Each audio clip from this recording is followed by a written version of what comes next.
오늘 1월 1일인데 복 많이 받으시라고 이렇게 예배 드리고 또 이렇게 강의를 하게 됐는데 저도 1월 1일 강의는 처음 하는 것 같습니다. 아마 여러분들도 이 1월 1일부터 강의 들어보긴 아마 처음이실 것 같은데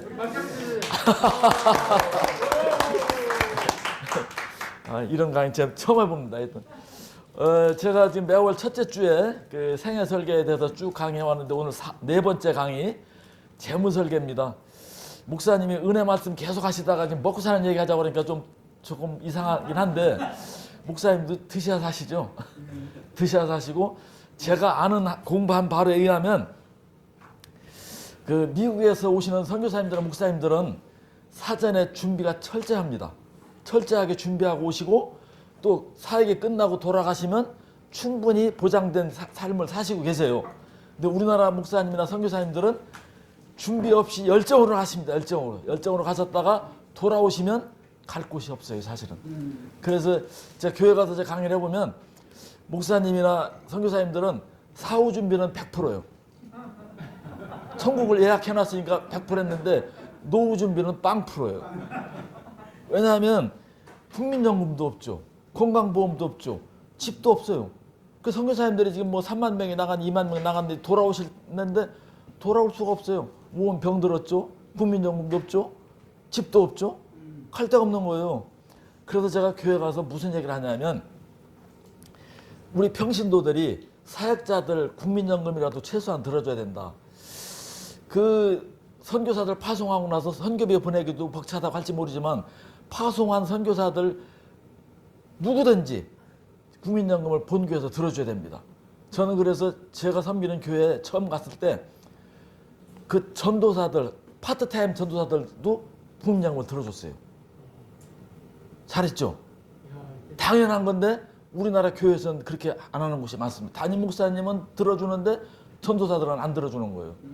전도사들도 국민연금을 최소한 들어줘야 국민연금도 들어줘야 말하자면 사회생활 할 수 있을 거 아니겠습니까?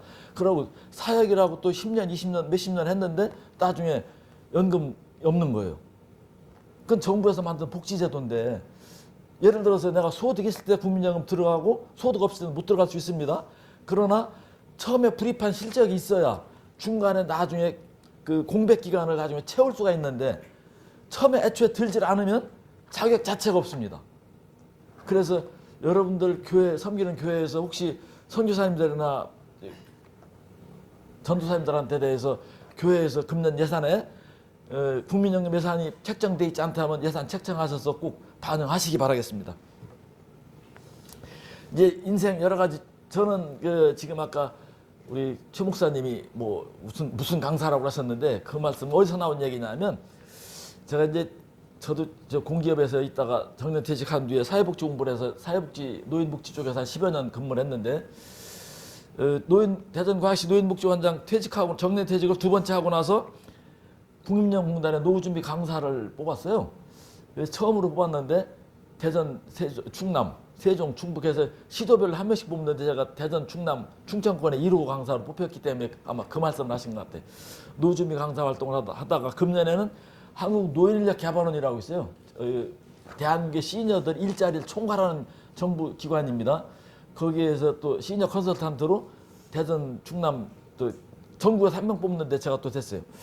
저는 하나님이 그런 거 뽑히는 건 잘 뽑히게 하는 것 같아요. 실력도 없는데. 그래서 이제 그런 경험이 많다 보니까 그렇고 이제 시니어 선교에서 선교 훈련원장도 했었고 지금은 대전, 세종 여기 선교단체 연합회에서 사회교육위원장으로 봉사를 하고 있습니다. 이렇게 했는데 제가 지난주에 이제 총론을 얘기할 때 인생 5개에 대해서 말씀드렸어요. 먹고 사는 문제하고 건강 문제하고 할 일 문제, 그 다음에 관계 재설정에 관한 문제, 그리고 잘 죽는 문제. 이 5가지만 잘 준비하면 뭐 우리는 걱정이 없다. 다 더군다나 여기는 다 크리스천들만 계시는 곳이니까 말할 것 없이 뭐 천국은 예약해놨으니까 여기서 잘 살면 되는데 여기서 잘 산다는 개념이 다릅니다. 우리 크리스찬들이 잘 산다는 개념과 또 비크리스찬들이 잘 산다는 개념이 다른데 차차 말씀드리겠습니다. 노후 준비를 왜 해야 되는가? 인간다운 삶을 위해서 성공한 인생을 위해서 궁극적으로 행복을 위해서 또 노후는 뭐 하는 것이다. 노후는 뭐 하는 것일까요? 한번 읽어봅시다. 노후는 뭐 하는 것입니까? 뭐 땡땡 하는 거예요? 인간다운 삶을 위해서. 네, 노후는 뭐 하는 것이다. 그래서 결론적으로 어떻게 해야 된다? 준비하는 준비하는 것이다. 준비하는 것이다. 그런데 성경에는 내일 일을 걱정하지 말라고 그랬어요. 그러면 내일 먹고 사는 걸 걱정 안 해도 될까? 근데 걱정하지 말라고 했는데 하지 말라는 말은 없어요. 성경에 준비하지 말라는 없습니다, 목사님. 느헤미야가 준비 안 했습니까? 엄청 철저하게 준비했습니다. 그냥 주먹국으로 예루살렘 성을 재건한 게 아니에요. 하나님은 준비하라고 하셨지, 하나님 또 준비하시는 하나님이시지, 걱정은 안 하십니다. 준비가 됐기 때문에 걱정 안 하시는 거예요. 여러분들도 준비가 얼마만큼 됐는지 한번 보시겠습니다. 인생에 보통 사고를 얘기해요. 빈고, 병고, 무의고, 고독고 이걸 얘기하는데 저는 거기에 마지막에 하나 더. 왜 사는가? 결국 죽기 위해 사는데 어떻게 죽을 것인가? 그것을 해결하는 것이 우리 기독교라는 걸 말씀드리고자 해서 인생의 오고라고 말씀을 드립니다. 이거에 대해서 말씀드렸는데 지난번에 제가 여러분들한테 이 테스트지를 줬어요. 내가 노후 준비가 몇 점짜리 준비됐는가? 그 검사해 보셨죠? 해보신 분 있죠? 체크해 보셨나요? 체크해 보셨어요? 대한민국 평균은 몇 점이냐면 한 56점 정도 돼요. 대한민국 평균은. 근데 이 점수가 말하자면 80점 이상 나와야 돼요. 그래야 최소한 남한테 피해를 안 주고 최소한 남한테 도우며 베풀 수 있다. 오늘 지금 단기 선교사 두 분을 파송하시는데 노후에 우리 변리사님이나 우리 박사님처럼 저렇게 사시는 분은 대한민국에 몇 프로나 될까요? 말하자면 제가 강의하는 이런 내용에서는 모델 케이스입니다. 크리스찬으로서 남한테 베풀고 산다는 거, 그게 로망인데 꿈인데 현실이 따라주질 않는 거예요. 그걸 위해서 내가 객관적으로 어느 정도 준비가 됐는가, 어느 부분이 잘 되고 못 됐는가를 테스트하는 이 테스트지가 있는데 지난주에 안 가져가셨던 분들은 오늘 다시 드릴 테니까 집에 가서 또 해보시고 말하자면 몇 점인데 어디가 부족한가를 아셔야 준비하실 겁니다. 우리가 100세 시대, 흔히 말해서 100세 시대라고 그러는데 100세를 어떻게 나누냐면 1기 30년 자녀 시기입니다. 옛날에는 25년이었는데 지금은 이제 늘어서 30년입니다. 지금 30이 돼도 자녀들이 독립을 못하는 가정이 많습니다. 부모 시기 30년, 이제 시니어 시기, 아까 이제 시니어 세대 말씀하신 30년, 그리고 보너스 10년이 더 있어요. 특별히 여자들한테 10년이 더 있습니다. 여자들이 남자보다 수명이 더 길어요. 한 6년 정도 더 길고 또 남편과의 나이 차이가 너댓 살 있기 때문에 남편 돌아가시고 나서 여자들이 10년을 더 사십니다. 그래서 은퇴 준비를 남자 여자 따로 해야 되는데 여자가 더 준비해야 되는데 예를 들면 남자가 유산을 자식들한테 주고 아내한테 주고 가지 않으면 그때부터 어머니는 찬밥 먹고 사는 거예요.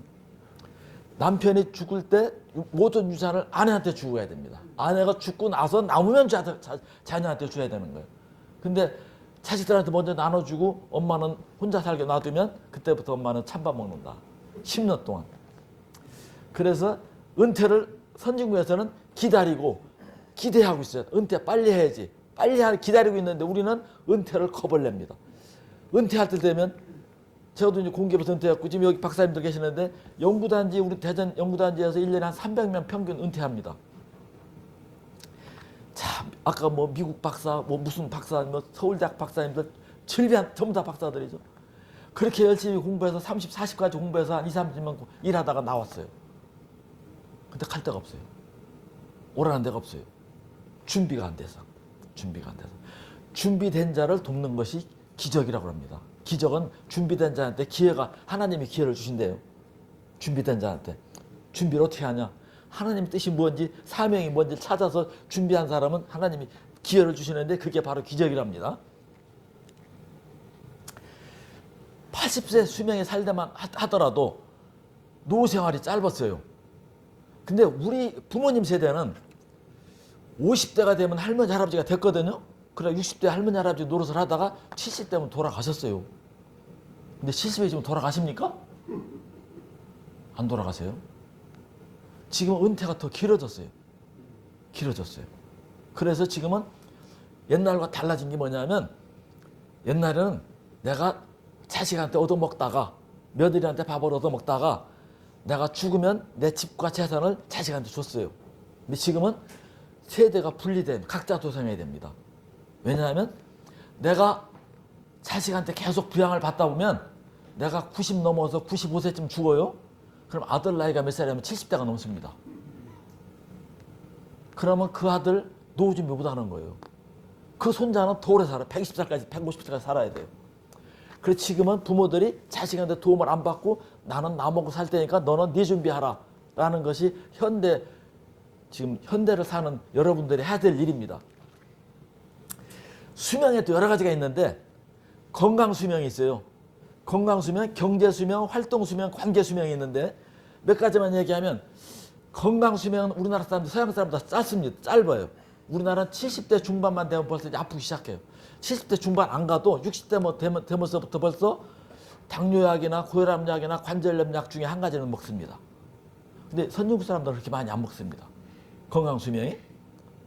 또 경제수명이 있어요. 서양 사람들은 목숨이 떨어졌어. 죽었는데 돈이 남았는데 한국 사람들은 돈은 떨어졌는데 목숨이 안 떨어지는 거예요. 그러니까 생애 설계가 잘못된 거예요. 건강 설계, 경제 설계, 수명 건강 여기 생애 설계가 제대로 되면 내가 죽고 나서 재산이 남아야 돼요. 뭔가 남아야 돼요. 남아야 장례도 치르고 나머지 뭐가 되지 않겠습니까? 근데 모자라는 거예요. 왜? 내가 죽기 전에 벌써 아파서 병원비로 돈 다 들어가고 여러분 은퇴하면요. 제가 은퇴해보니까 생활비가 줄까요? 안 줄까요? 줄어요? 안 줄어요? 안 줄어요.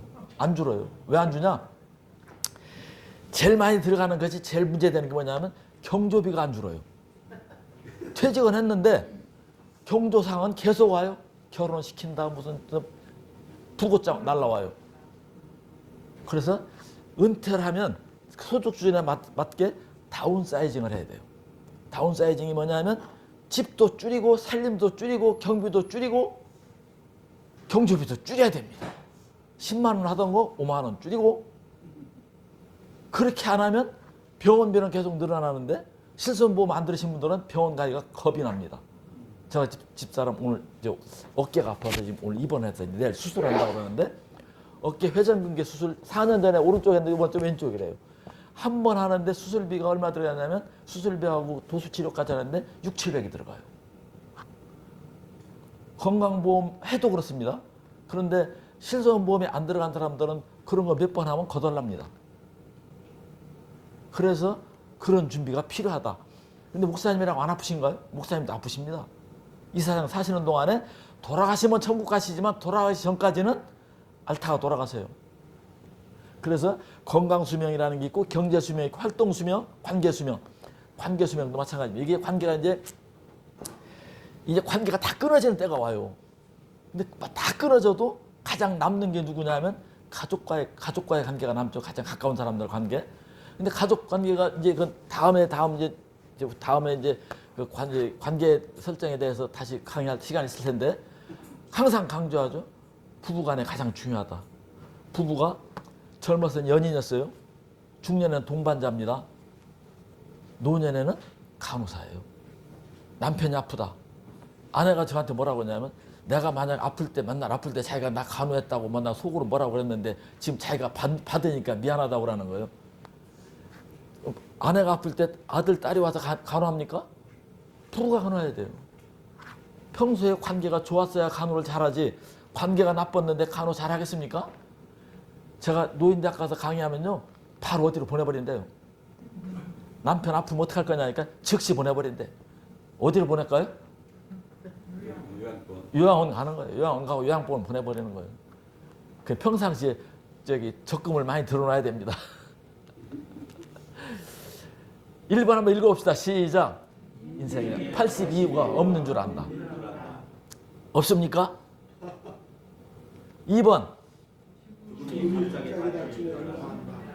죽을 사람은 복 받아서 일찍 죽지만요. 안 죽습니다. 세 번째. 3번. 그렇게 하시는 분은 여기는 아마 안 계실 거예요. 박사님들, 목사님들 몇 계시는데 여기는 안 계실 것 같은데 노인대학 가서 강의를 해보면 아직도 망설이고 아직 아들이 와서 집 하나 달랑 있는데 보증 서달라면 보증 서야 되는가 말해야 되는가 갈등하고 어떻게 서줘야지 안 서주냐 그러는 거예요. 그래서 제가 오늘부터 보증 서주면 안 됩니다. 왜냐하면 부모도 장수돼 자식도 장수하는데 자식이 사업하다 망하면 들어올 집이 있어야 될 거 아닙니까? 돌아갈 집이 있어야 될 거 아닙니까? 근데 부모 집 하나 있던 것을 보증 섰다가 등쳐먹으면 가문이 망해버리는 거예요. 가문이 망해요. 그래서 야속하다 할지라도 자식이 사업할 때 집을 보증 서주면 안 된다. 담보 서주면 안 된다. 그래야 그게 자식 사랑하는 거다 말이에요. 그래서 은퇴란 뭔가 여기 나와요. 은퇴는 뭔가 생산활동은 중지됐는데 지속적 소비가 이루어지고 있어요. 정년은 여러 가지가 있습니다. 고용정년. 남이 직장에서 정년하는 건 고용정년이에요. 일의 정년은 누가 합니까? 자기가 결정해요. 자기가 일을 평생 할 수 있나 평생 할 수 있어요. 우리 문 박사님 같은 경우 평생 일을 하고 계시는 걸 알고 있고 목사님들도 선교사님들 평생 일하실 수 있는데 자기가 결정할 수 있죠. 근데 인생의 정년은 누가 정합니까? 하나님. 우리 크리스찬들은 인생의 정년 때까지 일을 하는데 일의 종류가 있습니다.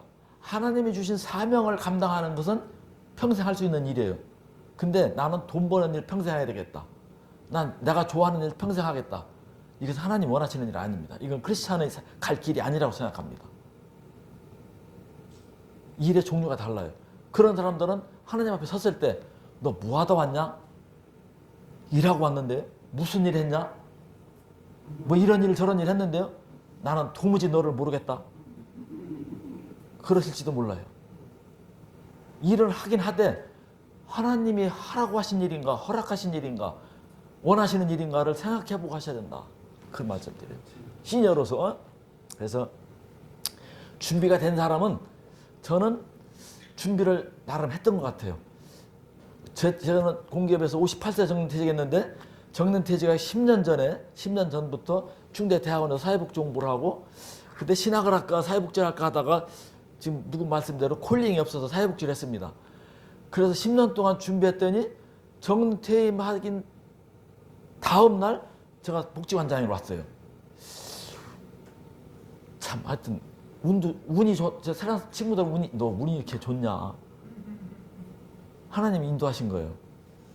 어떻게 해서 그리 갖게 됐냐면 같이 대학원에서 공부를 했던 목사님하고 같이 쭉 있었는데 제가 퇴직할 무렵 되니까 저보고 아니 복지관장 자리가 뵀는데 거기 갈 의향 있냐는 거예요.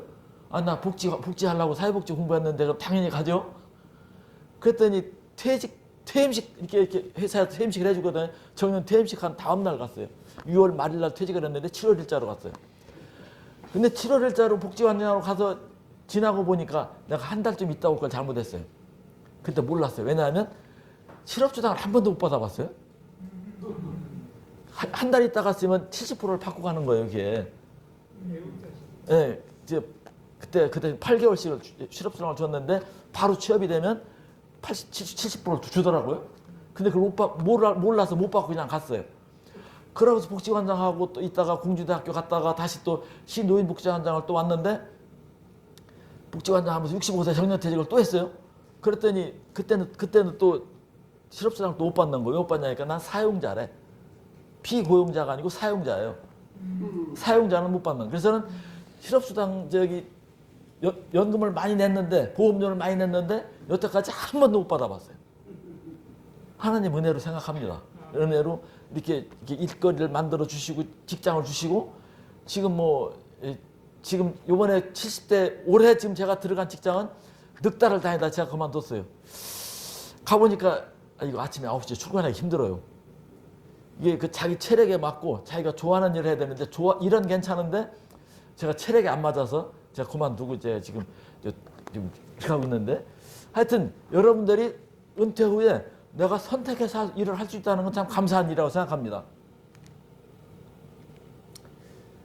은퇴 후가 아까 40년이라고 그랬는데 과거에 80세 시대에는 은퇴 후를 8만 시간 정도라고 그렇게 시간 계산을 했어요. 하루 8시간째 계산해가지고 그 8만 시간이 아니라 지금 16만 시간이 되기 때문에 내가 준비하지 않으면 진짜 할 일이 없는 거예요. 옛날에 그 90세 넘어서 쓴 어떤 노인이 쓴 그 동영상이 한번 유행한 적이 있었는데 그 천안에 무슨 대학 백석대학 선생님인가 교수님이 쓴 글이 있었어요. 내가 65세에 정년퇴직하고 나서 앞으로 그냥 아주 그냥 참 신나게 살다가 하늘나라 갈 거라고 생각했는데 90이 돼도 안 죽는 거예요. 내가 그때 그러면 그때 바로 이렇게 일을 놓지 말고 내가 뭔가를 했더라면 지금쯤 와서 후회하지 않았을 것인데 내가 참 억울하다. 그런 글을 쓴 분이 있었어요. 여러분들이 여기 계신 분들은 그렇지 않은 분들이 있지만 주변에 그런 분들이 많이 있어요. 그래서 노후 준비 소홀히 하면 은퇴 난민이 된다. 노후 준비는 선택이 아니고 구범이다. 그런 말씀 드리는 거고, 은퇴에도 전략이 필요하다. 준비 없는 은퇴는 재앙이다. 그다음에 뭐 은퇴 후 행복은 어떻게 할 것인가? 현직 생활이 좌우한다. 100세 시대 노후자산 패러다임을 바꿔라. 은퇴도 기술이다. 이런 거 있는데 그 중요한 것은 100세 시대에 1인 1기를 갖추자. 뭔가 내가 하나님 앞에 주신 사명이 뭔가 찾아서 그 사명에 맞는 일을 하면 보람도 있고 나중에 하늘나라가 상급도 받고 또 여러 가지 수익이 따라옵니다. 여러 가지 유익한 점이 따라오게 되죠. 그래서 뒤에 또 말씀을 드리겠습니다. 은퇴 방식이 있어요. 나는 완전히 은퇴해버리겠다. 나는 반만 은퇴하겠다. 은퇴했다, 일했다, 놀았다, 일했다, 놀았다. 이렇게 하는 거예요. 점진적으로. 저 같은 경우 점진적으로 했던 거예요. 공기업에서 연봉을 많이 받다가 복지관 갔더니 연봉이 3분의 1밖에 안 돼요. 줄었다. 이렇게. 파트타임까지 왔다가 지금 연금 생활을 하고 있거든요. 이렇게 그렇게 이제 점진적으로 은퇴하는 거. 또 조기 은퇴. 요새는 선진국에서 조기 은퇴 유행이죠. 미국 같은 데서는 어떤 하원 의원이 40대인데 은퇴해버렸더라고요. 이제 가족과 함께 지내겠다. 우리나라에서 40대 은퇴한다면 집에서 기겁을 할 겁니다. 아마. 깜짝 놀라죠. 40대 은퇴한다면. 그러니까 은퇴를 나는 어떤 방식으로 선택할 것인가는 각자 처한 입장과 위치에 따라 다릅니다. 각자 자기가 결정할 수 있는 거예요. 수시로 은퇴하기. 뭐 우리나라 같은 경우는 사실은 저게 쉬운 일은 아닌데 하여튼 은퇴의 방법도 여러 가지가 있으니까 선택할 수 있다. 남자 10계명. 1계명 한번 읽읍시다. 시작. 100세 시대의 의미를 깊이 생각하라. 왜냐하면 100세 시대가 100세 시대? 내가 실제 100세를 한다면 내가 65세 은퇴하고 70세, 75세, 80세, 90세 어떻게 할 것인가? 그거에 대한 생각을 해보라. 그 얘기고. 5계명 시작. 돈과 인생을 모두 걸지 말라. 6계명. 8계명. 10계명. 여러분들 젊을 때 살다 보면 이렇게 있습니다. 휴가를 갈 때 나는 사람들 많은데 해수욕장 이런 데 가는 게 좋다. 아니면 나는 조용한 어디 계곡에 가는 게 좋겠다. 사람마다 다릅니다. 성향이. 특히 크리스찬들은 대개 후자 쪽이 많은데 이것을 다른 말로 고독력이라고 합니다. 고독력. 고독에 견디는 힘. 나중에 이제 다다음 후에 또 그런 강의 시간이 있었는데 지금 제가 한번 얘기한 적이 있을까요? 영국에는 고독을 담당하는 장관이 있습니다. 일본에도 지금 생겼어요. 일본에도. 은퇴 후에 노후돼서 특히 독거노인이 됐을 때 이 고독한 문제, 고독의 문제가 이제 우울증과 자살과 연관되는 문제가 되기 때문에 이 문제에 대해서 심각하게 되는데 이때 크리스찬들은 신앙이 힘을 발휘해야 됩니다. 신앙이 힘을 발휘하지 못하면 크리스찬들도 그런 유혹에 빠질 수가 있어요. 우울증에 빠지고 자살하고 싶은 충동을 느낄 수가 있습니다. 그래서 고독력이 강한 사람이 혼자 살아남을 때 유리할 수 있습니다. 예를 들어서 부부 중에 누가 한 사람이 죽었어요. 사별했는데 남자가 먼저 죽고 나면 여자들이 울다가 다음엔 행복해집니다. 근데 남자들은 여자가 아내가 죽고 나면 행복 지수가 떨어집니다. 그건 통계적으로 나와 있어요. 그래서 누가 먼저 죽어야 됩니까? 남자가 오는데 남자 먼저 죽어야죠. 근데 보약은 누가 더 많이 다 잡어요? 남자죠. 저는 그래서 집에 있는 보약은 다 여자만 줍니다. 집사람 줘요. 잘 드시고 더 오래 사세요. 여자가 오래 사는 것이 여자도 행복하고 남자도 행복한 일입니다. 그래서 집안에서 우선순위가 누가 왕이 돼야 되냐면 여왕이 돼야 돼. 여왕을 잘 모셔야 돼. 그래야 남자가 행복하다 이 말입니다. 정년으로 뜨겁게 살아라. 이거는 뭐 이제 시간이 많을 때 할 얘기인데 오늘 시간 없어서 벌써 못하겠습니다. 은퇴식을 언제 할 것인가, 자녀 독립을 언제 시킬까, 은퇴 어디서 살 것인가, 어떤 일을 할 것인가, 생활비는 얼마나 준비할 것인가, 남은 가족을 위한 상속계획은 준비되어 있는가, 은퇴 후 지속할 취미와 모임은 있는가, 함께 늙어갈 재무설계사가 있는가, 건강관리계획은 잘 되어 있는가, 함께할 종교적 동반자가 있는가. 빨간 감을 읽어봅시다. 시작. 1. 시작. 가정, 사회 등의 영역에서 나의 관심을 적절히 배분하고 행복이란 가치관을 중심으로 살아가는 스타일이 꿈의 인생이다. 세레리맨은 언젠가 험난한 바다로 나가야 된다. 그러기 위해서 미리 운하를 파고 수위차를 메워줘야 내가 바다에 가서 살지. 강물에서 놀던 고기가 갑자기 바다에 들어가면 짠물에 가서 못 살아요. 못 살아. 이게 일본에서 나온 책들이에요. 일본에서 나온 책들인데 일본 노인들이 우리보다 선진국이지만 노인들이 못 사는 사람들이 많습니다. 그래서 자살률이 높아요. 그래서 일본에서 말하자면 그 고독에 대한 그런 담당 업무를 하는 장관을 만든다고 엊그제 뉴스에 나오더라고요. 한국도 생겨야 됩니다. 창수 시대에 필수적인 생기는 거예요. OECD 회원 빈곤율을 보면 우리나라가 1등이죠. 아주 빈곤율이 가장 높습니다. 빈곤율 높고 자살률 제일 높죠. 또 노후 파산을 보면 1년에 수백 명씩 파산하는데 파산하는 이유가 뭐냐면 보증서 딱 파산하거나 또는 자식 사업자금 대줬다 파산하거나 또는 사기당하거나 그런 거예요. 그래서 푸어 전동 시대인데 우리가 연금을 만들지 못하면 하우스 푸어, 땅 부자는 랜드 푸어라고 그러죠. 그래서 자식을 버려야 산다. 그래야 노라바이트 면한다. 노라바이트가 뭐냐고 뭐라고 그랬죠? 노라바이트가 뭐예요? 노라바이트가 노인 아르바이트예요. 자식을 버려야 노라바이트 면한다. 왜냐 자식에 집착해서 자식에 올인하다 보면 결국 그 폐유지 한 니아가에 5,000원이에요. 한 니아가에 5,000원. 캥거루족 아시죠? 캥거루족 아시죠? 30 넘어서도 취업 못하고 결혼 못하고 그냥 건너방 사는 자식들을 캥거루족이라고 그래요. 저걸 다른 말로 건너방 왼수라고 그래요. 건너방 왼수. 건너방 왼수가 안방에도 있어요. 어떤 집은. 연호족 나갔다 겨들어와. 살아보니까 힘들어. 부모님 연금 빨 때도 부모님 연금 빨아먹고 살아. 등초족이 아까 말한 제일 나쁜 부모 재산이라고 집 한 채 있는데 그 보증서 가지고 망해먹는 놈.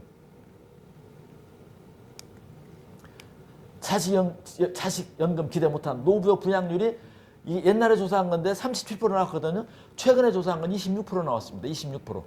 이게 4명 중에 1명만 내가 부모를 모시는 게 맞다. 자식이. 여러분들 자녀들은 다 여러분들 모실 것 같죠? 그 4명 중에 1명만 그 참말이고 4명 중에 3명은 거짓말하고 있는 거예요. 지금. 여러분들 자식들이 여러분 부모 안 모십니다. 안 모십니다. 우리나라는 4명 중에 1명만 부모 모시겠다. 나머지는 50% 넘는 애들이 뭐냐니까 국가와 사회가 책임지라는 거예요. 네 부모를. 나머지는 부모님 아버지가 알아서 하라는 거예요. 알아서 하셔야 됩니다. 명년 말려서 효의 미래는 셀프 부양 시대다. 노부모 체험 여기 나오죠. 부모 스스로 해결하라 이런 거 나왔던 거고 5대 리스크. 이 장수가 복이 아니라 리스크다. 장수가 리스크다. 생활비가 줄어들지 않는 리스크, 자녀 리스크, 인플레이션 리스크, 편중된 자산 구조 리스크. 근데 여기서 한 가지 걱정되는 게 뭐냐면 지금 우리가 은퇴 후에는 준비할 것 중에 하나 뭐냐면 부채를 청산해야 돼요. 연금 생활자는 부채를 감당할 능력이 없습니다. 저금리 시대는 덜하지만 지금처럼 고금리 시대에는 감당할 수가 없기 때문에 부채를 줄여 나가야 되는데 은퇴할 때 부채를 못 갚고 나온 분들이 있어요. 집 주택 같은 것 때문에. 그런 경우에 다운사이징을 하더라도 빚을 갚아야 되는데 못 갚은 사람들 이제 리스크가 되죠. 생활비가 줄어들지 않죠. 이런 거.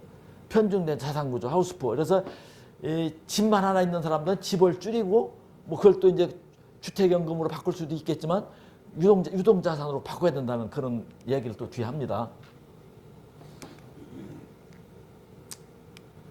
자산관리, 뭐 사기 피해. 이거 뭐 노인복지관에 있다 보면요. 가끔 어떤 분들이 와서 복지관 마당 앞에 와서 뭘 전단지를 나눠줘요. 뭐 노인들 구경 오라고 뭐 쇼한다고 구경하러 오라고 그래요. 그 내용 보면은 뭐 물건 팔고 뭐 선물 준다고 쇼하는데 전부 다 사기꾼들 와서 뭐 파는데요. 그래서 이제 노인들 교육식 저런 가지 말라고 하는데 하지 못하게 그 사람 쫓아내면은 문 밖에 와서 그걸 나눠주고 있어요. 노인들 따라가요 또 거기를. 그 사기 당하고 이제 피해보고 그런 분들이 있어요. 제 친구 후배 하나가 얼마 전에 만났는데 아주 죽을 상을 했어요. 너 왜 그러냐 그랬더니 마누라가 저기 기획부동산에 속아가지고 지금 집이고 뭐고 다 날려먹어가지고 지금 거지가 돼서 죽고 싶다는 거예요. 이 친구가 불교 신자인데 예수는 절대로 안 믿으려고 하는 친구라서 내가 이번에 이제 조만간에 만나서 다시 한번 진지하게 얘기를 해봐야 되겠어요. 예수 믿는 것이 왜 중요한가? 누구나 그런 일을 당할 수는 있어요. 당할 수 있는데 그것을 받아들이고 해석하는 관점이 달라집니다. 하나님의 관점에서 해석하고 보는 것과 인간의 관점에서 해석하고 보는 것이 전혀 다르기 때문에 그것을 전화위복의 기회로 삼을 수도 있지만 그 친구는 지금 죽고 싶은 생각밖에 없어요. 지금 죽기 일부 직전이에요. 지금 노후 준비 못한 비율은 뭐 말할 것도 없고 생활비 충당 계획 보면은 뭐 이제 연금 이게 또 재취업한다든가 부동산 자산 금융자산 여러 가지 있는데 여러분 다 생각하고 노후 대비책이 뭐냐? 현재 집 하나 들고 있다. 뭐 적금 자산 금융자산이 있다. 연금이 있다. 이렇게 통계대로 나와 있고 우리나라 평균 재작년에 조사한 거 보니까 평균 뭐 4억 정도 이렇게 재산이 있다고 그러는데 이게 수도권까지 포함해서 이렇게 된 겁니다. 대전으로 말하면 지금 이 부동산 갑자기 급등하기 전에는 평균 3억이 안 됐어요. 전국 평균치면 우리나라 사람들 자산이 가구당 자산이 3, 4억에 불과한데 지금 갑자기 아파트값이 작년에 급등했다가 지금 다시 떨어져서 다시 원위치 하고 있죠. 저거 갖고 과연 살 수 있을까? 우리나라는 비금융자산 부동산이 75%예요. 다른 선진국들은 부동산 비율이 적습니다. 우리나라는 너무 자산이 편중돼 있다. 선진국들은 미국 같은 나라 이제 이런 선진국들은 주식이나 채권이나 이런 유동자산으로 갖고 있는 게 많습니다. 그런 걸 자산 유지 확보 수단으로 갖고 있기 때문에 자산 구조 다 넘어가고 여러분들이 재테크하고 재무 설계를 좀 구별할 필요가 있는데 재테크는 어떻게 하면 수익을 높이겠는가 이 관점이 있어요. 목표가 수익률의 관점이 있는 겁니다. 재무 설계는 무엇을 계획하고 있는가? 결혼 계획인가? 노후 계획인가? 어떤 계획에 초점을 맞춘 거예요. 그리고 여러분들은 아까 제목이 재테크가 아니고 재무 설계예요. 노후 준비를 어떻게 준비를 해야 되는가 하는 거기 때문에 재무 설계입니다. 그 안에서 소소하게 재테크를 또 다룰 수는 있겠죠. 여러분들 재테크와 재무 설계는 구별하면 좋겠습니다.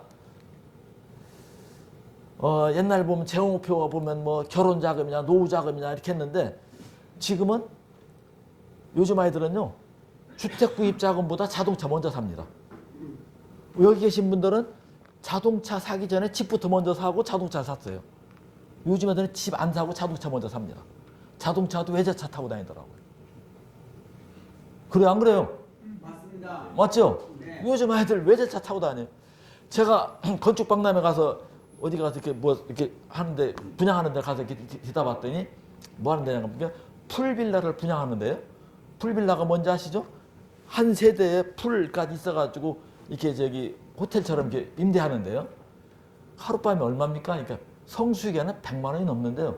100만 원, 120만 원. 비수기는 한 30만 원 한대요. 하룻밤 자는데. 누가 여길 갑니까? 그러니까 젊은 사람들이 온대요.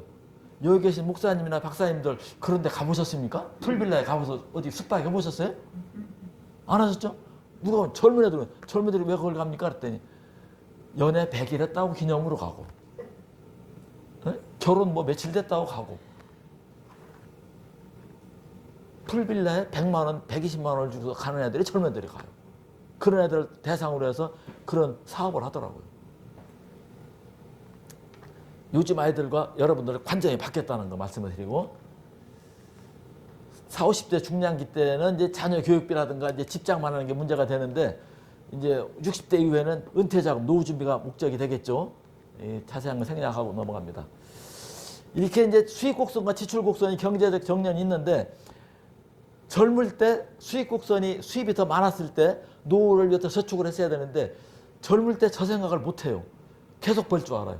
노후 준비? 그때 가서 그때 가면 어떻게 제대로 저절로 되겠죠? 근데 노후 지나 보니까 저절로 됩니까? 저절로 되는 거 하나도 없어요. 뭔가 미리 계획하고 공부하고 준비하지 않으면 노후 준비가 저절로 되질 않습니다. 내 생활비가 얼마나 필요할까? 이것은 서울 사느냐 대전 사느냐 저 시골 사느냐 혼자 사느냐 둘이 사느냐 다 달라요. 그래서 여러분들이 노후 준비할 때 첫 번째 할 일이 뭐냐면 내 생활비가 얼마나 들어갈 것인가 요거를 책정하셔야 돼요.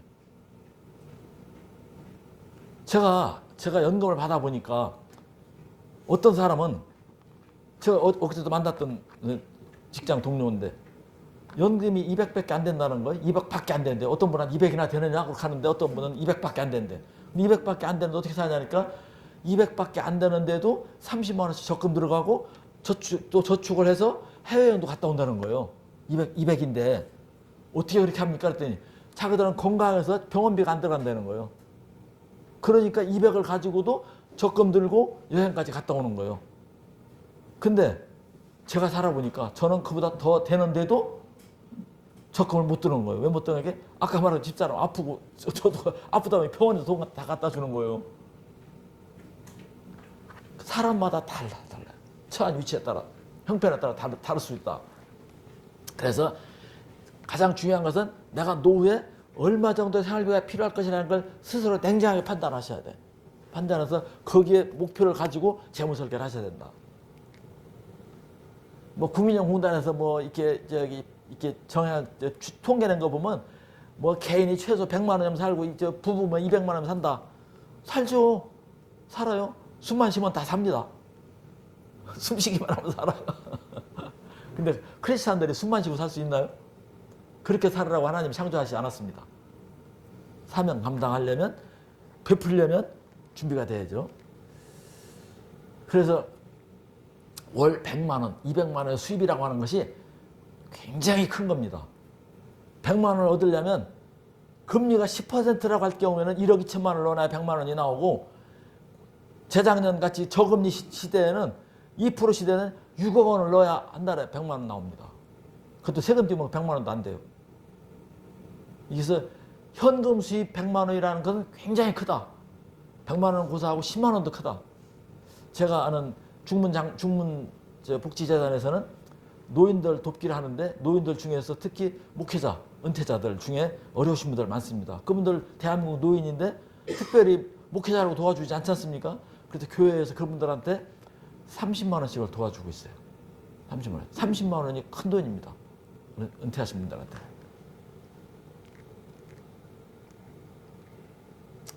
어떻게 준비할 것인가? 연금 경업형. 보통 직장인들 되게 그래요. 오래 직장 생활하고 연금 생활하면 연금을 오래 붓고 그래서 오래 직장 생활하다가 하면 좀 낫죠. 평생 현역형. 우리 저 문 박사님 같이 평생 현역형으로 전문직 고소득 자영업 하시는 분들은 평생 직업을 가져갈 수 있죠. 의사나 뭐 전문직들 그렇죠. 공적 연금형. 공무원, 군인, 교원, 맞벌이 우리 목사님 같은 공무원 퇴직하신 분들은 뭐 그나마 낫고 특히 이제 군인이나 교사들이 또 특별히 연금 수준이 높습니다. 그래서 1년에 수조 원씩 적자가 나오고 있기 때문에 이 통합 문제가 논의가 되고 있죠. 이 형평성이 너무 안 맞는다 이런 부분도 있고 많이 내고 많이 받는 부분도 있지만 수익률 차이도 사실 있는 건 사실입니다. 그래서 그런 부분에 대해서 그런 분들은 나는 돈 많이 받아서 좋다. 제가 아는 분은 교장 퇴직한 부부가 교장 퇴직인데 연금이 700이 넘는데요. 둘이 맨날 해외여행 다니고 골프 치러 다녀요. 하나님이 너 잘 살다 왔다 이렇게 하실 것 같지 않아요. 많이 받았으면 하나님이 많이 찾으실 것 같아요. 많이 주셨으면. 목사님 그렇죠? 그래서 많이 연금 받으시는 분은 많이 베풀으라고 주는 것이지 자기 혼자 잘 먹고 잘 살으라고 주는 거 아닙니다. 자산소득형 뭐 알아서 하시고 이런 종류가 있다 이렇게 말씀을 드립니다. 은퇴해도 못 쉬는 반퇴 시대가 왔다. 왜 반퇴냐? 막상 은퇴하고 보니까 퇴직금 갖고 못 사는 거예요. 그러니까 또 일을 해야 되는 거예요. 그래서 믿지 말고 버텨라, 찾아라 이렇게 하는데 넘어가겠습니다. 재취업 10계명인데 여기 뭐 재취업 하신 분도 있고 하실 분도 있고 있겠지만 생각을 1번 한번 읽읍시다. 1번 시작. 2번 3번 4 그렇게 해서 공공기관을 잘 활용하면 됩니다. 제가 금년에 몸담았던 한국노인인력개발원을 보면 그 2022년도에 노인 일자리가 총 84만 5천 개입니다. 전국에 그 노인 일자리가 길거리 쓰레기 줍는 것부터 시작해서 학교 지킴이까지 그 직종이 100가지가 넘습니다. 그 예산이 1조 4천억이에요. 그것이 뭐냐면 복지제도입니다. 말하자면 우리나라 은퇴한 노인들이 일자리가 연금 수족이 부족해서 생활이 부족하기 때문에 말하자면 옛날에 취로사 뱉듯이 그런 걸 확대해가지고 일자리라고 가지가지 별 5만 가지를 다 만들어서 돈을 주는 거예요. 최소 27만 원에서부터 200만 원까지 받는 게 직종이 있어요. 직종에 따라 200만 원 넘게 받는 것도 있어요. 뭐 100만 원 넘게 받는 것도 있고 여러 가지 직종이 있는데 자기가 능력이 있고 지혜가 있으면 그걸 찾아서 그걸 활용하면 부족한 그 노후연금을 충당할 수 있는 기회가 됩니다. 향후 10년간 늘어난 일자리, 사찰하시면 보건, 의료, 사회복지 이런 데 늘어난 것. 이건 워크넷이라는 데 들어가 보면 다 나오는 겁니다. 자산관리 전략은 특히 100세 시대에는 연금이 생존을 필수적이다. 그 얘기하고 넘어가겠습니다.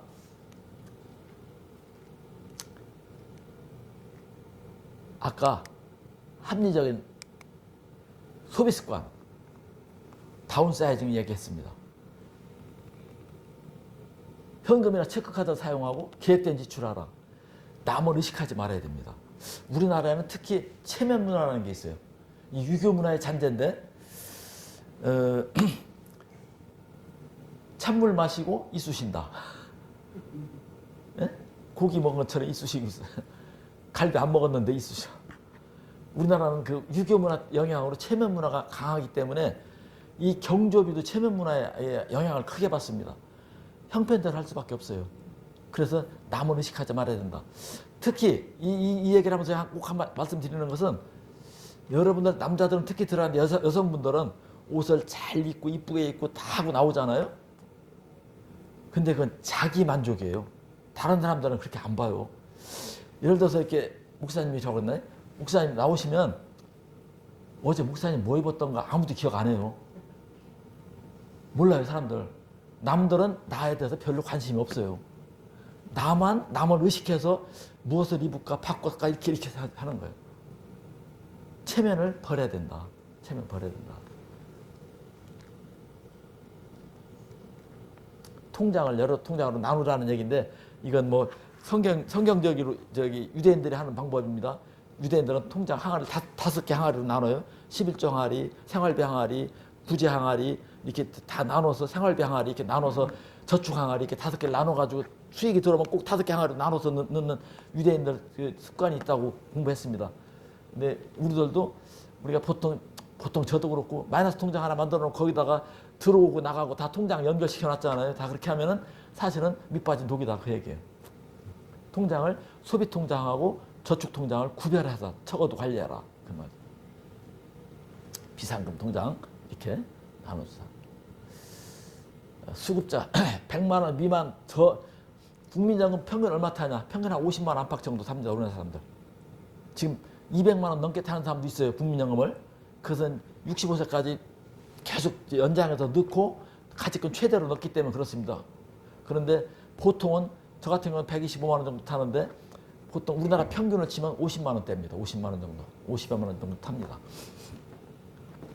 근데 100만 원, 200만 원, 300만 원, 300만 원 이상 타시는 분들은 공무원들, 군인연금, 사학연, 교원들만 있죠. 국민연금만 없습니다. 여러분들은 다 뭐 해당 없으니까 넘어가겠습니다. 소득 보장 체계가 이제 국가에서 공적연금을 국민연금을 주는 거고 기초연금과 국민연금, 기업에서 보는 퇴직연금도 있고 3층 연금은 자기보장 개인연금 3층 연금을 하는 건데 한 가지 국민연금에 대해서 좀 제가 국민연금공단 노후준비 강사 활동을 했기 때문에 잠깐 말씀드리면 어떤 사람 국민연금 저거 나중에 저거 망하는 거 아니야? 저거 때문에 저거 들어야 돼 말아야 돼? 들어야 됩니다. 국민연금이 망하면 대한민국 망하는 겁니다. 대한민국이 망하기 전까지는 국민연금 줍니다. 저는 집사람이 국민연금을 들었는데 10년 전에 딱 10년 들어서 지금 22만 원인가 타요. 22만 원 타는데 진작 들을 걸 그때만 해도 그걸 몰라서 못 들었어요. 부인은 부인연금, 저는 제 연금 타고 국민연금이 따로 타야 되는데 국민연금을 안 들어줬어요. 그냥 여자는 들으나 마나 그렇게 생각하고 안 들었던 거예요. 부인도 들어줘야 된다. 여러분들 손자녀들도 할아버지 할머니 노릇 잘하는 거 하나 있어요. 용돈 10만 원을 가장 의미 있게 쓰는 것은 뭐냐면 18세 된 손자 손녀의 이름으로 국민연금 한 달치를 넣어주는 거예요. 10만 원. 10만 원이 최저예요. 9만 9천 원이 최저인데 10만 원을 넣어주면 걔가 나중에 대학 졸업하고 취업을 했을 때 한 4, 5년, 5, 6년, 6, 7년 연금을 못 들어갔잖아요. 나중에 돈 벌었을 때 그 공백 기간을 채워서 넣으면 가입 기간을 인정해 주는 거예요.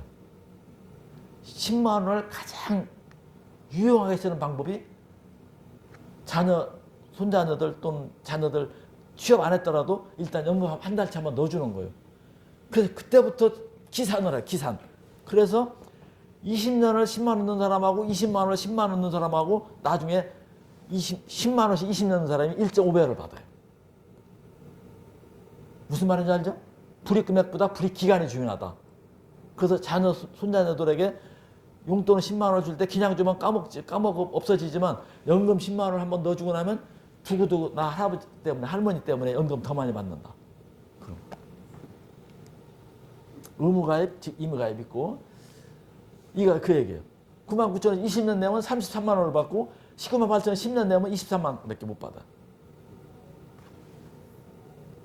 알고 계셨나요? 몰랐죠? 손자녀들 아직 어리죠? 또 자녀들 중에 취업 아직 안 됐으면 무조건 연금부터 질러요. 일단 한 달치 넣어야 돼, 한 달치. 돈 많으면 더 넣고, 뭐 30만 원 넣어도 좋은데, 3, 40만 원 넣어도 좋은데, 10만 원이라도 넣어놓으면 된다니까요. 그래서 일시금을 혹시 받았으면 반납해요. 반납해버리고, 기간, 내가 60부터 타야 된다고 생각하면 65세까지 연장해서 더 불입을 하면 가산해줘요. 가산해서. 6%씩 가산해줘요. 임의가입할 수 있다. 이런 여러 가지 방법을 알면 이런 걸 총동원한 사람들은 국민연금을 200만 원 넘게 받는 사람도 있어요. 부모선언 7개명 요거 여기 유인물에 한 장짜리 유인물에 있는데 한번 생략하고 넘어가겠습니다. 부모 부양 둘러싼 갈등 줄이려면 증여시 부양계약서 쓰고서 줘야 된다. 주택연금 가입해서 생계비 줬다라. 주택연금 가입하려고 그러면 자식들이 찬성하는 놈도 있고 반대하는 놈도 있어요. 제가 주택연금 홍보대사, 우수 홍보대사 활동을 14년째 하고 있는데 효자는 아버지 주택연금 드세요라는 놈이 있어요. 근데 불효자들은 주택연금 못 들게 해요. 근데 장남이 와서 아버지 주택연금 들으라는 거예요. 왜 그러냐니까 동생놈들이 아버지 재산 뺏어갈까 봐. 뭔 말인지 아세요? 주택연금을 들으면 그건 주택금융공사에서 담보로 잡기 때문에 다시 또 보증을 못 쓰거든요. 자식이 못 뺏어가. 그래서 장남이 아버지 걱정되니까 아버지 주택연금 빨리 드세요. 주택연금 드세요. 그러면 동생들이 그 집을 뺏어갈 수 있어요? 못 뺏어가요? 못 뺏어가요. 무슨 말인지 이해되시죠? 네. 여기는 그런 자식이 없어서 그렇지만 딴 동네 하면 그런 자식이 많아요. 많아서 자식들 간에 싸워. 왜 주택임금 들게 하냐 못 들게 하냐 이렇게 하고 있어요. 그 효자들은 아버지 주택임금 드세요. 이렇게. 아까 말했어요. 은퇴를 하면 아내와 부부가 부부가 합의를 해야 되는데 달라요. 제 친구는 은퇴를 했는데 저 남원에 가서 포도 농사를 져요. 근데 부인은 안 따라가요. 나 안 가. 나 대전 살지 나 시골 안 가. 그래서 남편 혼자 가서 포도 농사를 쳐요. 부인은 여기 살아. 지금도 살아요. 벌써 은퇴한 지 지금 십몇 년이 훨씬 지났는데. 근데 집에 안 가더니 이 여자가 언제 가냐니까 그 남자가 거기 가서 몇 년 이제 터 잡아가지고 포도 농사를 해서 1년에 뭐 돈이 수입이 나와요. 거기서 포도 농사에서 포도 농사를 그 자기 고향에 가서 짓는데 그 형제들한테 배워가지고 형제 따라서 농사를 지니까 돈이 되는 거예요. 남편이 돈 버니까 그때 거기 가는 거예요. 왔다 갔다 해요. 여자들은 은퇴하고 나서 시골 가서 살자고 그러면 안 갑니다. 남자들은 시골 가서 살아보는 게 로망인데 그것도 젊을 때 얘기해요. 나이 드시면 도시에 살아야 돼. 도시에 살아야 돼. 여러 가지 이유가 있습니다. 복지제도가 발달했는데 우리나라 복지제도가 한 400가지가 넘습니다. 복지제도가. 법을 모르면 우리가 변호사한테 가듯이 복지제도가 나한테 해당되는 게 있나 없나 모르면 복지사한테 물어봐야 돼요. 어디 가서 물어보는 게 제일 좋냐면 동사무소에 가면 사회복지 공무원이 있어요. 사회복지 공무원한테 가서 내가 이렇게 필요한데 이게 생계비가 부족한데 의료비가 부족한데 교육비가 부족한데 주거비가 부족한데 일자리가 없는데 뭐 하여튼 나한테 필요한데 없는 거 있으면 가서 물어보는 거예요. 그렇게 하면 해당되는 게 있어요. 대부분은 목사님들, 선교사님들 은퇴하시면 뭐가 되냐면 기초생활 대상자가 돼요. 기초생활 대상자가 되면 정부에서 최저생계비 지급하고 의료비 무료가 되고 쌀이 나오고 다 먹고 살아요. 먹고 살게 해줘요. 집도 줘요. 임대 아파트도 줘요. 그래서 해외 선교하시는 교육하시는 선교사님들 자동방이에요. 자동방. 할 데가 없어요. 그래서 이런 복지제도를 잘 활용하는 것도 지혜로운 길이다. 지혜로우나 안 지혜로우나 먹고 살아야 되니까 할 수 없지. 해야 되는 거예요. 근데 우리나라가 잘 살게 돼서 이런 복지제도가 많이 있으니까 잘 활용하셔야 되겠죠. 아까 말한 그 연금, 삼중연금 제도 이 선진국형인데 이거보다 이게 보면 제가 여기도 또 가져왔어요. 이거. 우리 아파트를 주택 연금 들면 한 달에 얼마씩 나올까? 이거 한 번 들면 부부가 죽을 때까지 나오고 돈이 남으면 자식들한테 유산으로 주고 내가 3억짜리 맡겼는데 5원을 사먹었어. 둘이 120살까지 사느라고. 그러면 2억 원을 정부에서 탕감해요. 근데 내가 교통사고로 일찍 돌아갔었다. 근데 2억 원이 남았네? 그러면 2억 원을 자식들한테 유산으로 줍니다. 대한민국에만 있는 복지제도예요. 근데 이걸 안 써먹어요, 사람들이. 생활비가 부족한데. 쥐어짜지 말고 연금 받아서 쓰면서 베풀며 살고 선교비 보내며 살자. 제가 아는 분 한 분은 대덕장로교 장로님인데 삼성 이사를 하셨으면 부자예요. 집도 거기 영구단위 집이 그 당시 7억이었는데 지금도 더 비싸겠지. 10억 가겠죠. 그 집을 주택금 들었어요. 아니 왜 돈 많은데 그러냐니까 사모님이 편찮으신 거예요. 24시간 간병을 해야 돼. 그 간병비를 그거로 충당하고 계시더라고. 자식들이 잘 사는데 아버지 주택금 들어서 어머니 간병비 보태시라고. 그래서 그 간병비를 하기 위해서 그래서 조선족 한 사람을 집에 들여서 아주 집에서 24시간 먹고 살아요. 200 몇십만 원씩 주고 있더라고요. 그 주택금 들어가지고. 그렇게 이게. 그래서 이게 필요하시면 이따 이거 가져가시면 되고. 또 농지, 땅 있는 사람도 농지연금 있어요. 농어촌 공사에서 하고 있어요. 농어촌 공사에서 하고 있고. 평생 농사 지면서 하는 거예요. 그래서 재무설계를 한번 정리해보면 국민연금, 퇴직연금, 개인연금, 주택연금, 농지연금 또 연금이 또 종류가 또 있어요. 연금의 종류가 여러 가지가 7가지 이상 있는데 그것을 내가 포트폴리오를 만들어서 채워야 되는 거예요. 한 가지가 부족하면.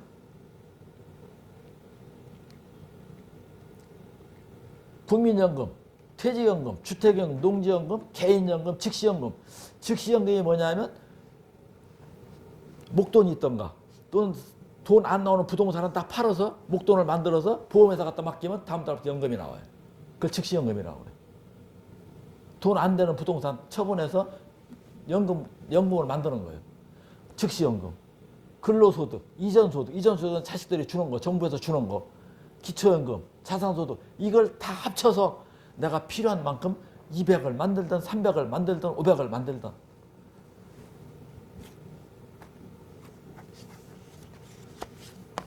여러분들이 내 생활비는 어느 정도 들어갈 것인가. 요새 제가 실버타운에 대해서 공부를 좀 했는데 실버타운도 말이에요. 기초생활대상자는 무료 실버타운도 있어요. 무료 실버타운에서 시작해서 한 달에 보증금 말고 한 달에 300, 400, 500까지 내는 데가 있어요. 수도권에 이 호텔급이에요. 400대 이런 데는 호텔급인데 어마무시하게 호화찬란하게 살아요. 그런 분들은 또 의사나 변호사 퇴직하신 분들 그렇게 살고 있더라고요. 그렇게 안 하고 대전 같은 데서는 뭐 이제 무료 아니면은 연구단지 출신들도 있는데 거기도 200만 원 넘게 들어가요. 1인당 200만 원 넘게 들어가. 그건 너무 비싸. 대전에 저 공주의 세종시학 곤두시 옆에 원로원이라고 있는데 장로교단에서 운영하는 데거든요. 거기는 1인당 80만 원이에요. 한 1억 2천만 원 보증금 내면 1인당 80만 원씩 부모는 160만 원만 내면 거기서 숙식이랑 모든 걸 다 해결해 줘요.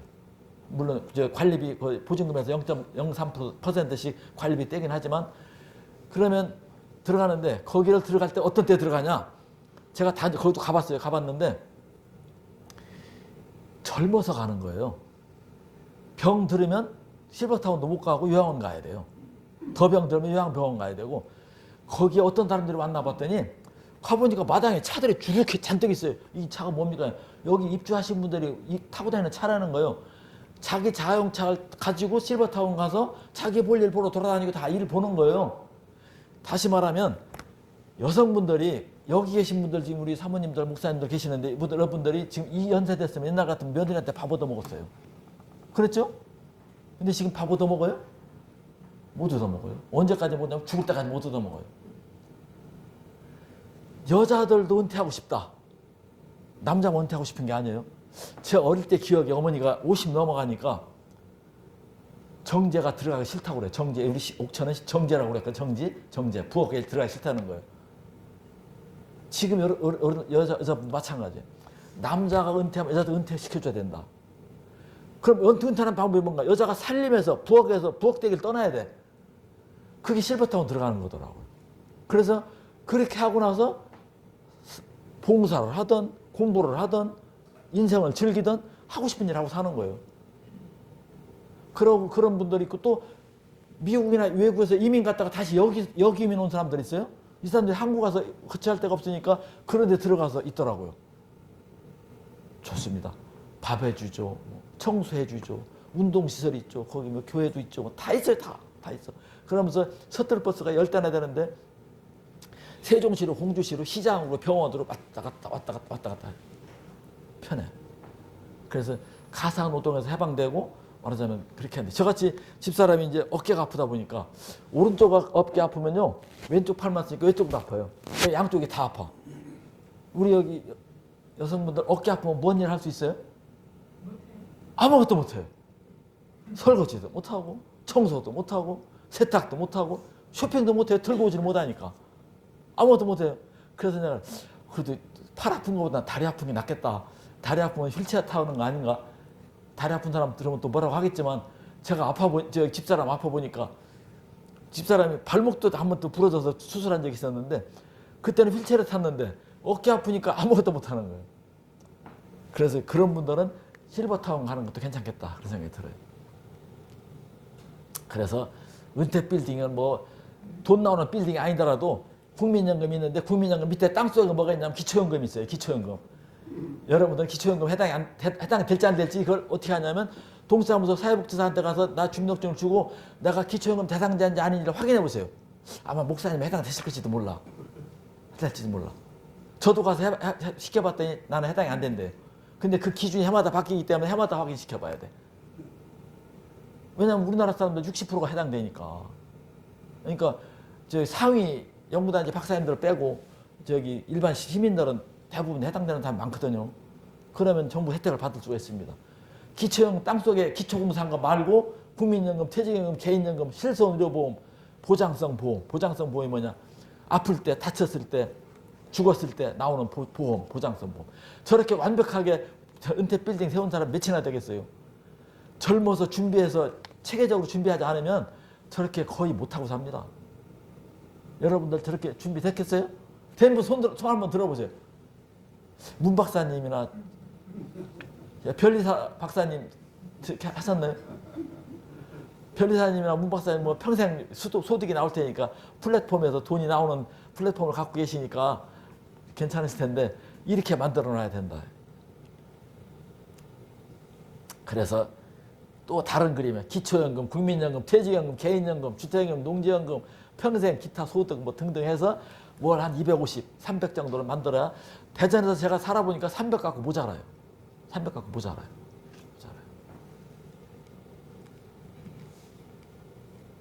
행복한 5년 100세대 재정관리 요약을 해보면 1번 시작.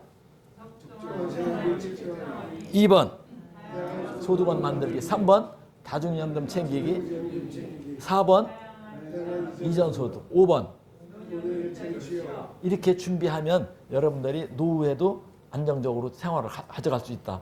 안정적으로 가져가야 하나님 일도 하고 선교도 하고 후원도 하고 지금 두 분 지금 파송했는데 단기 선교도 갔다 오지. 저는 때까지 여러 나라를 가봤습니다만 여행사들은 패키지를 한 번도 못 가봤어요. 단기 선교 여행만 따라다니고 가봤지 제가 개인적으로 패키지 여행을 한 번도 안 가봤어요. 거기가 싸고 좋긴 한데 거기다 돈 더 보태더라도 단기 선교 여행을 같이 가고 그랬습니다.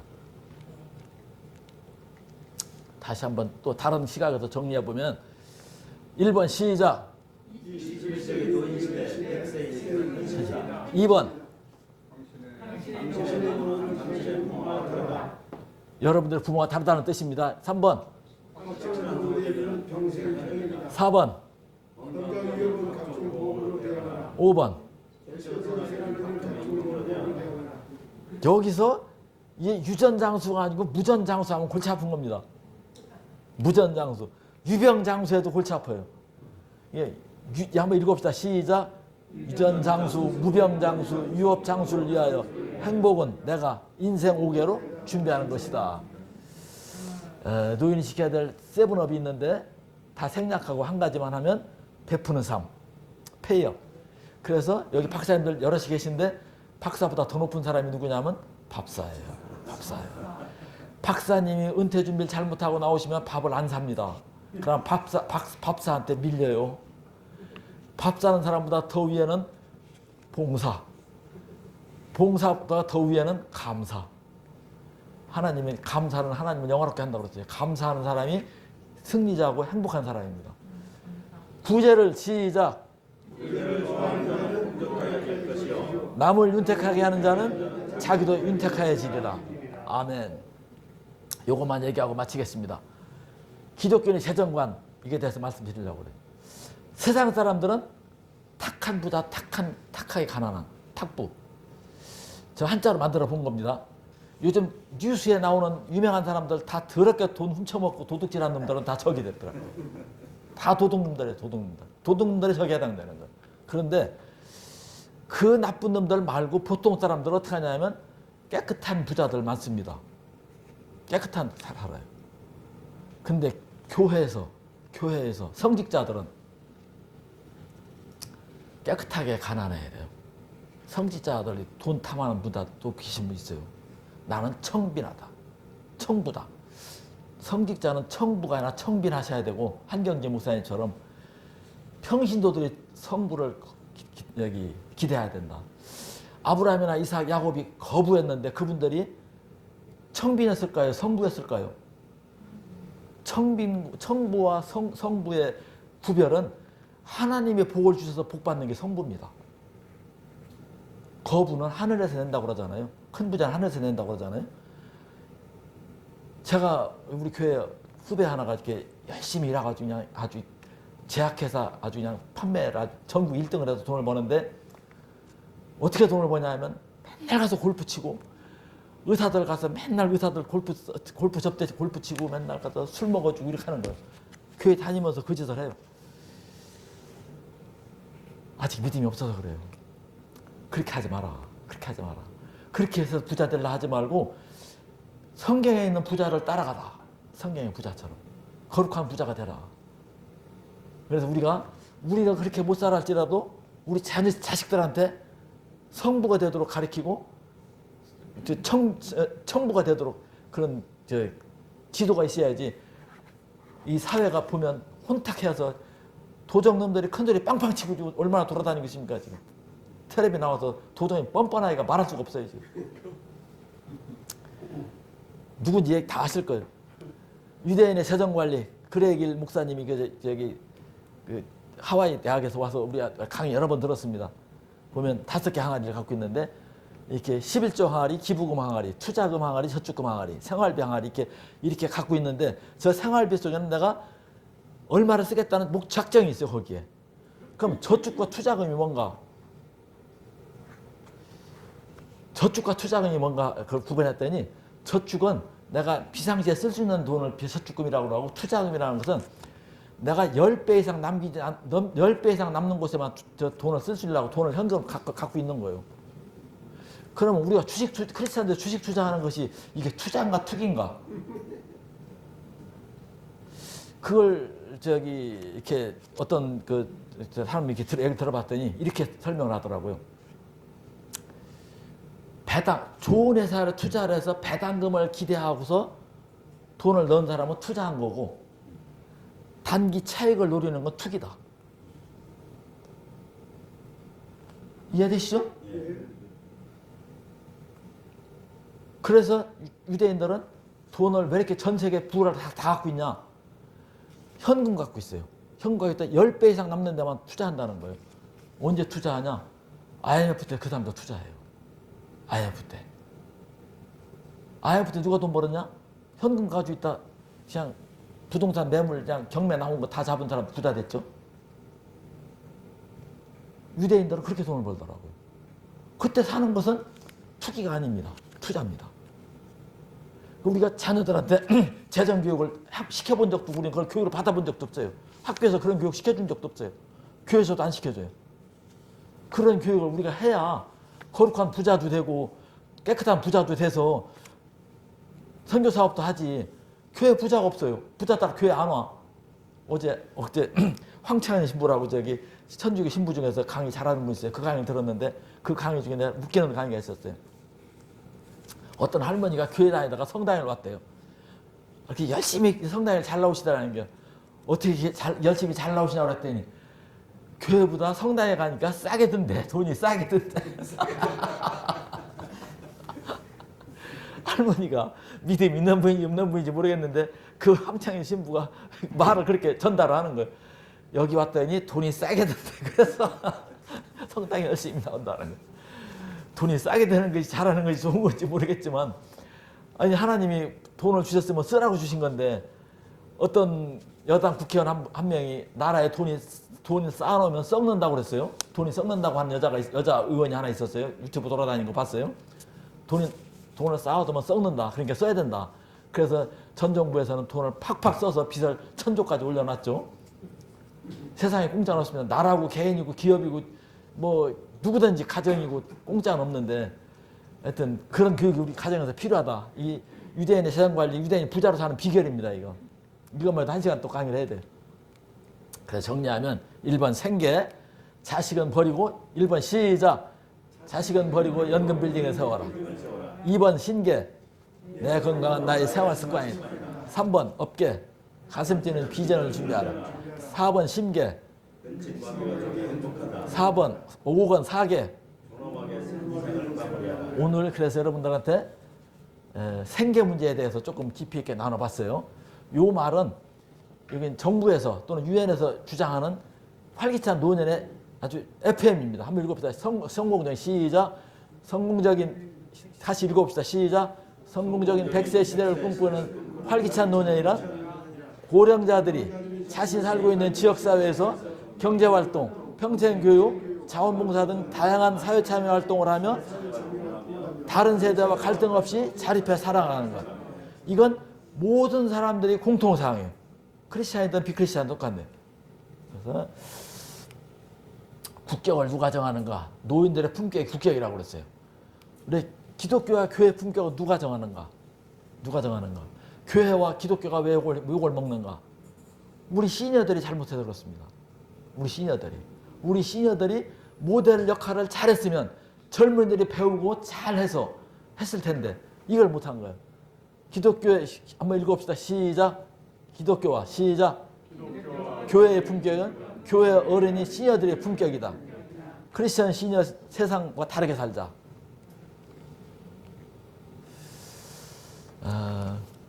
일하는 건 하나님이 원하시는 일이고 잘하는 일이라고 그랬습니다. 우리 크리스천들이 세상에 살면서 우리 크리스천들은 두 가지 집합에 살아요. 세상 집합에 살고 있고 기독교의 집합에 살아서 교집합 속에 살고 있는데 그 집합 속에서 어떻게 중심을 잡고 어떻게 하나님의 사명을 잘 이루어갈 것인가 그 숙제를 드리면서 조금 짧은 시간에 말하자면 조금 시간을 나눴습니다만 궁금한 거 있으면 좀 여기 자료 한 장씩 드릴 게 있고 테스트한 자료도 있고 또 앞으로 다음 시간 통해서 또 다음 계획을 또 말씀드리고 이렇게 하는 걸 하겠습니다. 질문 있습니까? 시간이 좀 지났으니까 이따 식사 시간에 토론 시간에 얘기하기로 하고 도움이 좀 되셨어요? 네. 감사합니다. 마치겠습니다. 감사합니다.